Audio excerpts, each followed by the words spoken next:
Hello everyone, welcome back to another episode of our Tales from Tech Support.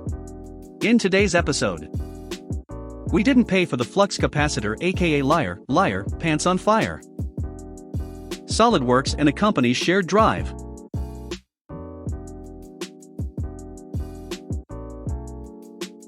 And a waste of time. A different kind of printer problem. Before we get started, make sure to subscribe so you will never miss a video. So let's get started. We didn't pay for the flux capacitor aka liar, pants on fire. I supported a sales system where sales reps would work up their quotes and then submit for approval and processing. The orders the reps did were bulk orders, usually over $100,000 and frequently over $300,000, so you'd think they would take time to double check the details. The business model was to list all items on the order at MSRP, and have any negotiated discount rolled up in a sale discount line with the amount for the discount on the entire sale. I received a ticket one day that the system had failed to copy the discount amount on the sales discount line on one of the quotes to the resulting order. This was the first and only report we had of this type of system error, so I suspected the rep was lying.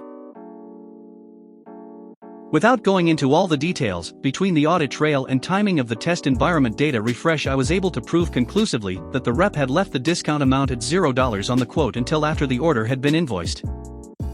He had changed the quote after the resulting order had been completed and closed. We should have locked the quotes down once they had been submitted, approved and pushed through, but the business said we needed to keep the quotes editable for reasons. The sales rep had just flat out forgotten to fill in the discount amount he had agreed upon with the customer, and then tried to blame the system. I took all the information to my boss. He told me to summarize my findings in an email to two levels of reps hierarchy and himself, my boss, and close the ticket with no system defect found. I made sure to keep a backup copy of all my screenshots etc. buried in my CYA folder. I can't say that I recall for sure what happened, but I don't think he was with the company for too long after that. Word actually got around pretty quick amongst the reps that blaming their mistakes on the system was not going to work.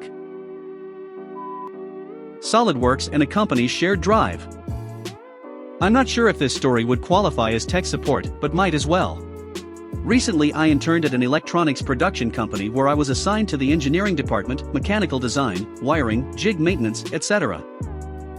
Around the same time I got into the company, a woman about my age, we'll call her Tiffany, also started interning there.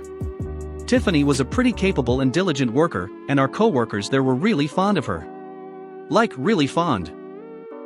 The story starts a month into our internship when our supervisor, Carl, handed us separate design tasks using SolidWorks. This task was put on top of our regular jig and machine maintenance at the production line, so we were quite busy that day. I got, presumably, one of the easier out of the two design tasks. Carl gave us instructions on how he wanted the structures to be and told us of design elements we could use that were already in the company's shared drive for parts that the company readily had. So the both us went to work on the projects in the morning while still helping out the engineers in the production line. Granted that the projects were fairly simple, we were told to have the designs available by tomorrow morning to show to the project manager. Around lunchtime I noticed Tiffany had started to take a few available parts from the workshop as reference. At the time I merely thought nothing of it because I knew she was competent enough to do her work and continued with my own work. At around 5 my work was nearly done, and I was stretching myself when I turned around to see a frustrated Tiffany massaging her head facing her monitor. I decided to initiate some small chat and ask if her work was okay. "Me, you doing okay there?" "Tiff, I would be if there weren't so many goddamn parts in this project." Puzzled, I decided to look at her monitor to see how her progress was going. There staring blankly at me in the face was a custom screw cap that was a usual sighting in the company. "Me, what about the parts?" "Tiff, I wished Carl just gave us the 3D models for these parts." That's when I realized what she had been doing for the past working day. She had been making the 3D models for each and every part that was going into the project, including the ones that were already available in the company drive. "Me, he did give them." "Tiff, what do you mean?" "Me, they're in the company drive." "Tiff, what company drive?" She seemed bewildered when I started to navigate to the company drive on her PC. When I clicked on the file with the 3D models, she stared blankly at them for a good minute before putting her face in her hands.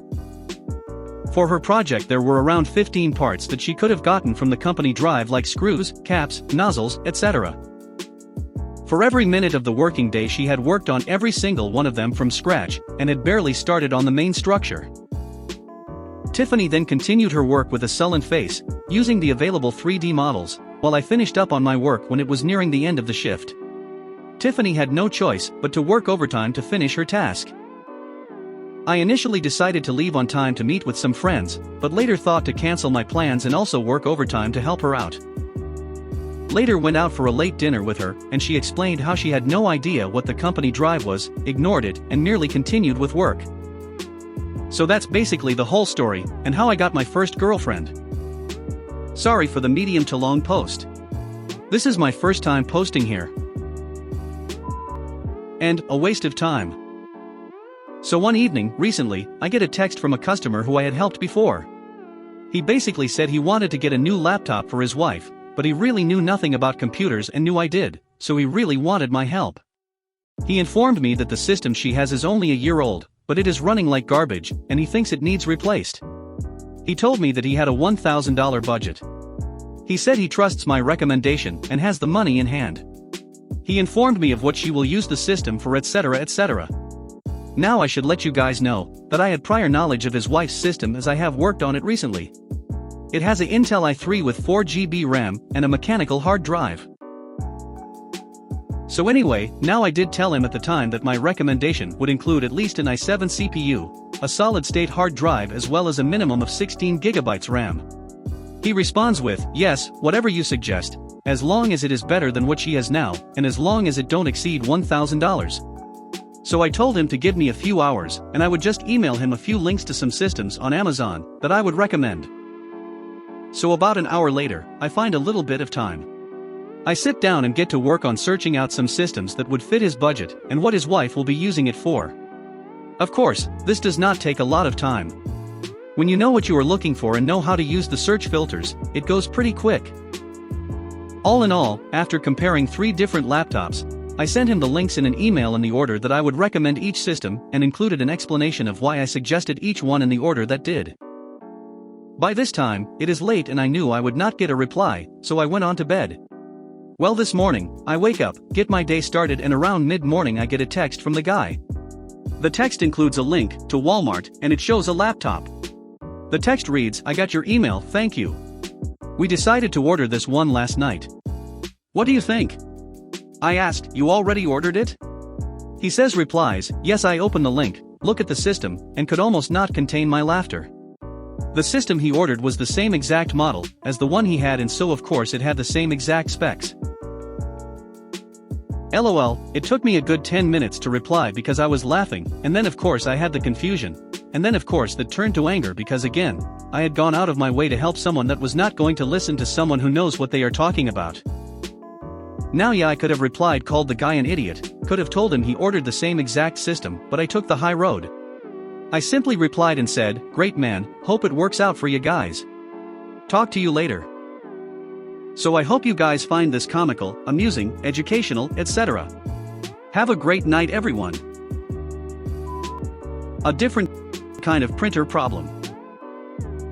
This was around 15 years ago when my department moved into a new building. New was a matter of opinion. It happened to be a rather old building, but it was nicer than the temporary building we previously occupied.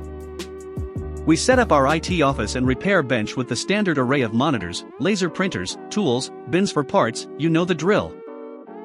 It was well known that this building had a few HVAC quirks, but nothing terribly uncomfortable. Except our room. It was freezing. We all had to wear coats all the time. Maintenance paid several visits to try and figure it out, but the air conditioning in the building was confusing. It was central mostly, but some rooms could control to some extent. Our room had controls, but no matter what we set, the ghost in the machine decided that our room needed to be at least 10 to 20 degrees F colder than everywhere else. Months went by and we more or less got used to it. We had this big honkin' laser printer in our room. It was old, but it could print 11x17 color, so we kept it alive with whatever we had available. On this fateful day, I unplugged it and pulled it away from the wall to work on the duplex attachment in the back and noticed a small box on the wall, no bigger than a deck of cards, hidden behind the printer. It had no markings nor controls, but it had a small grill in the plastic. Whatever. After 15 minutes or so, I noticed that the air coming through the HVAC vents wasn't cold anymore. I finished up with the printer, plugged it in, rolled it back into place, and a test print reminded me that I'm good at my job. And the cold air started flowing again. If you haven't yet pieced this puzzle together, I'll bring you to the punchline. Laser printers, particularly old ones, generate a lot of heat exhaust which is blown out the back of the unit. Right onto that box on the wall. Which turned out to be the room's HVAC thermometer sensor. We moved the printer 6 feet away, against another wall, and within a day our room was back to normal operating temperatures. If you made it to the end of the video, thanks for watching. Don't forget to like, subscribe and share, and we will see you in the next video.